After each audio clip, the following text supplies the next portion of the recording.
अभिलेख न्यायालय, अभिलेख न्यायालय, अभिलेख, vote on record, court of record, court of record, अभिलेख न्यायालय। अभिलेख का मतलब होता है एक छोटा सा कानून, अभिलेख न्यायालय का मतलब कानून। समझिए, सुप्रीम कोर्ट के हर एक फैसले, सुप्रीम कोर्ट की हर एक फैसला अपने आप में एक स्वतंत्र कानून होता है। याद रखिए, सुप्रीम कोर्ट का हर एक फैसला अपने आप में क्या होता है? कानून। इसलिए सुप्रीम कोर्ट कभी कभी बहुत भयानक फैसला सुना देती है, जबकि आपको लगता है कि इतना खतरनाक क्यों सुना दी, लेकिन उसको पता है कि अगर नहीं सुनाएंगे तो आगे जाके क्या बन जाएगा? कानून बन जाएगा। समझ कि नहीं? जैसे मान के चलिए कोनो लड़का लड़की भाग गया और सुप्रीम कोर्ट ने फैसला सुना दिया कि लड़का को फांसी दो। गलती लड़के की रहती है, इसमें ऐसे माना जाता है।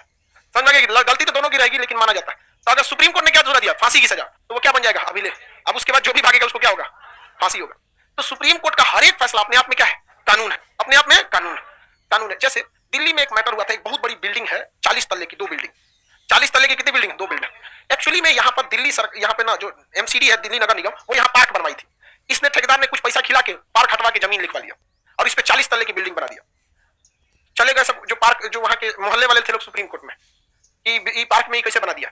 सुप्रीम कोर्ट ने 3 साल मुकदमा सुना, कहा कि 40 तल्ले की बिल्डिंग बिल्डर से कहिए गिरा दे और गिराने में जो पैसा आएगा वही दे, पूरा साफ सफाई करा।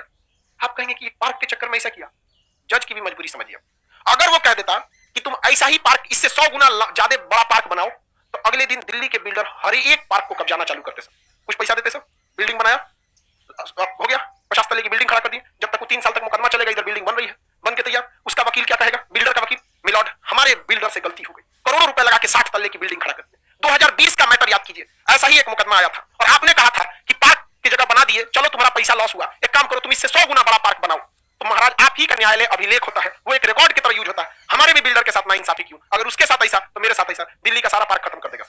इसलिए एकदम हार्ड डिसीजन लेता है, एकदम हार्ड डिसीजन। अब क्या करेगा? सिंहिया बना के गांव में बगीचा बना देगा। गांव में पार्क माने कौन सी बगीचा? तो बताइए, सुप्रीम कोर्ट को हार्ड डिसीजन लेना पड़ता है कि नहीं? क्यों? क्योंकि उसको पता है कि उसके कलम से चलने वाला फैसला आर्टिकल 129 में रिकॉर्ड हो रहा है और इससे मिलते जुलते मुकदमे में हमको यही फैसला सुनाना पड़ेगा, इसी टाइप का, इससे हट के नहीं। कौन कब्जा कर?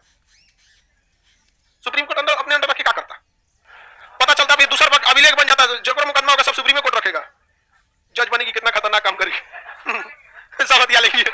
उस हिसाब से अगर संसद में मैटर चल गया, नया संसद भवन बन रहा है, सुनो ध्यान से, हम ये करिए कि तोड़वाया क्या? कब्जा कर लिया। अगर कब्जा कर लिया तो नया संसद भवन बन रहा है, सेंट्रल विस्टा, कुछ पेड़ काटे जा रहे हैं, कोई भाई सुप्रीम कोर्ट में केस करेगा और यही नजीर देगा कि आप जब 40 तल्ला वाला रख लिए थे, संसद रख लीजिए। बवाल हो जाएगा कि नहीं हो जाएगा? बात समझिए, आपका फैसला क्या बन जाता है? नजीर बन जाता है, रिकॉर्ड बन जाता है, नजीर। आप सब में हर जगह नजीर। जैसे आप लोग में देखिए, कोई बहुत ज्यादा बदमाशी करेगा, उसको भगा देते हैं कि नहीं? ये अपने आप में क्या है? नजीर।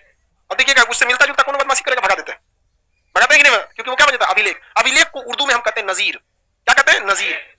नजीर कहा जाता है। नजीर का मतलब होता है इसी से मिलता जुलता। नजीर का मतलब क्या होता है? इससे मिलता, और जिससे मिलता जुलता कोई ना हो उसे कहते हैं बेनजीर। बेनजीर कोई चीज बहुत सुंदर हो, जिससे मिलता जुलता कुछ ना हो, जैसे ताजमहल। तो ताजमहल अपने आप में क्या है? बेनजीर। तो उर्दू भाषा है, उर्दू में पाकिस्तान के प्रधानमंत्री थी बेनजीर भुट्टो, मार दिया बम से, बेनजीर भुट्टो, याद रहेगा। आर्टिकल 29 क्या है? 129 अभिलेख नियम। तो हर फैसले को सुप्रीम कोर्ट को क्या करना पड़ता है? सोच समझ के देना पड़ता है। ऐसा नहीं कि कोई अपराध बहुत ज्यादा किए हैं तो उसको तुरंत फांसी दे दो, ऐसा नहीं हो सकता, क्योंकि वो फंस जाएगा। जज्बात में आके अगर फैसला देगा तो वो अपने आप में क्या बन जाएगा? नजीर बन जाएगा, अपने आप में एक मिसाल बन जाएगा। किसी को कोई दिक्कत नहीं सर? किसी को कोई दिक्कत नहीं? नजीर क्या होता है? अभी तो बताया नजीर क्या होता है। नजीर में कोई दिक्कत? उसी का मिलता जुलता, किसी को दिक्कत नहीं ना। जैसे मान के चलिए यहाँ ही लड़का बैठा है, इसने कोई अपराध किया, ठीक है, किसी को कोई अपराध किया, विदाउट आई कार्ड आके घुस गया मान के चलिए, और हम इसको लेके चल गए हाई कोर्ट, फिर चल गए सुप्रीम कोर्ट, और सुप्रीम कोर्ट अगर मान के चलिए इसको गलती से 6 महीना का सजा सुना दिया, तो इंडिया के क्या बन जाएगा? नजीर। हिंदुस्तान के किसी भी कोचिंग में, किसी भी स्कूल में विदाउट कार्ड घुस जाएंगे। 6 महीना का हो जाएगा, 6 महीना क्या हो जाएगा? जेल। तो जज भी कहेगा कि भैया इस तरह से तो टीचर मिसयूज करेगा।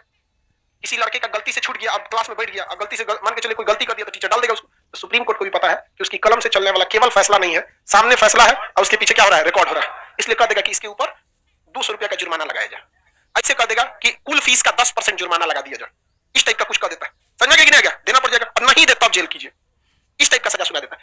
इसका मतलब आप अच्छा वकील वही है जो सुप्रीम कोर्ट के हर एक फैसले को याद रखे। सोचिए, अच्छा वकील कौन?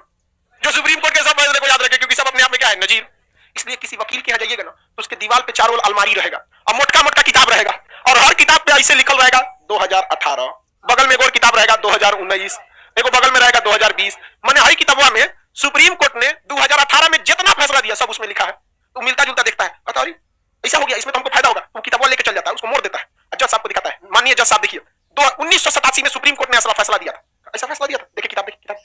हाँ, जज उस समय थे रंगास्वामी या कुछ भी होंगे, उन्होंने ये फैसला दिया था इस मुकदमे में। कह देगा इसका फोटोकॉपी हमको दे, इसका बता दीजिए, नोट कर दीजिए। तो उसका एक अर्दली होता है, सब नोट कर लेता है। उसका जज जाता है अपने कमरा में, देखते हैं वकील झूठ ने बोला था, तो देखेगा नहीं सही है, उसी आधार पर क्या सुना देगा फैसला। अगर तो दीदी कौन कानून बनता है, सजा क्या था? आर्टिकल 20 को लेकर घुस गई कि सजा उस समय के कानून के हिसाब। हाँ, सजा उसी समय के कानून पे देते हैं, लेकिन प्रोसीजर आप नजीर के हिसाब से फॉलो करते हैं। समझा कि नहीं? तो 87 में अगर उसी से 87 में भी मर्डर के लिए क्या सजा थी? फांसी। 21 में भी क्या, 22 में भी फांसी। कौन सा सजा आजादी से पहले और अभी तक में बदला है? बल्कि और हार्ड हुआ है, ज्यादा बदला तो है नहीं, बल्कि क्या हो गया, और हार्ड हो गया। किसी को कोई दिक्कत है? नजीर समझ में आ गया? अब समझ में आ रहा है वकील बनना कितना मेहनत है। डॉक्टर, मास्टर, वकील, लाइफ टाइम आपको पढ़ना पड़ेगा। अपडेट नहीं रहिएगा, फेंका जाइएगा। समझा कि नहीं?